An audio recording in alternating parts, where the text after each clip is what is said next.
Je vais repeupler la France. Pas du tout d'assignation à la maternité, non pas du tout, si tu en désires.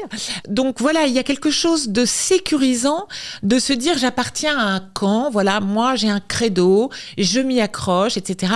Et tous les gens qui pensent pas comme moi se trompent, sont dans l'erreur. C'est très rassurant. Et donc, comme je reviens sur cette époque hyper anxiogène, plus une époque est anxiogène, plus elle a besoin de se rattacher à des certitudes, y compris des certitudes complètement irrationnelles, comme on a vu,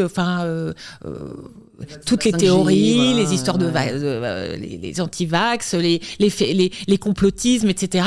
Bon, viennent d'une volonté de trouver une croyance qui te rassure. Moi, j'ai une amie qui est hyper intelligente, hyper rationnelle, mais elle, son truc, c'est l'astrologie. En quelque sorte, ça la rassure. Je dis, ah bah oui, bah c'est normal, je suis Gémeaux. Bah, c'est normal qu'il m'arrive ça, je suis Gémeaux. Et toi, ah bah t'es Taureau, cherche pas. L'autre jour, elle m'a dit, mais cherche pas, t'es Taureau.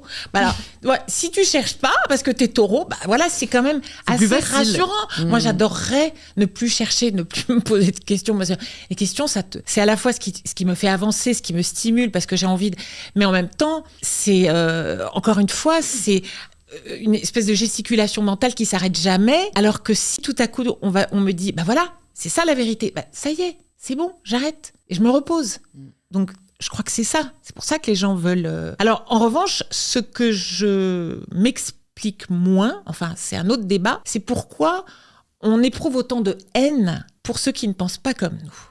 Ça c'est cette haine qui s'exprime en ligne, moi qui me pétrifie, qui me terrifie. C'est pour ça que je suis pas sur les réseaux sociaux, à cause de cette haine omniprésente, parce qu'elle me fait peur, elle me fait réellement peur. Pas seulement parce que j'ai peur qu'on m'attaque moi, c'est parce que je trouve ça effrayant de s'insulter, de perdre en fait l'horizon de notre commune humanité. C'est-à-dire que c'est le rejet de l'autre que je trouve le plus pathétique dans notre société. En fait, ce qui m'inquiète dans ce que tu nous partages, c'est que du coup, quand on voit quand même que la religion est présente depuis autant de siècles et que même aujourd'hui, même si elle est en perte de vitesse, on voit qu'il y a d'autres formes de certitude qui émergent, on pourrait en tirer l'hypothèse que la certitude est naturelle pour l'homme avec un grand H, et que la philosophie, par définition, qui est plutôt l'art de remettre en question, donc de ne jamais être certain de quoi que ce soit, est contre nature. Oui, mais sauf que ces certitudes, elles nous déçoivent. C'est-à-dire qu'en fait, ces certitudes, on se rend compte assez rapidement que c'était des illusions.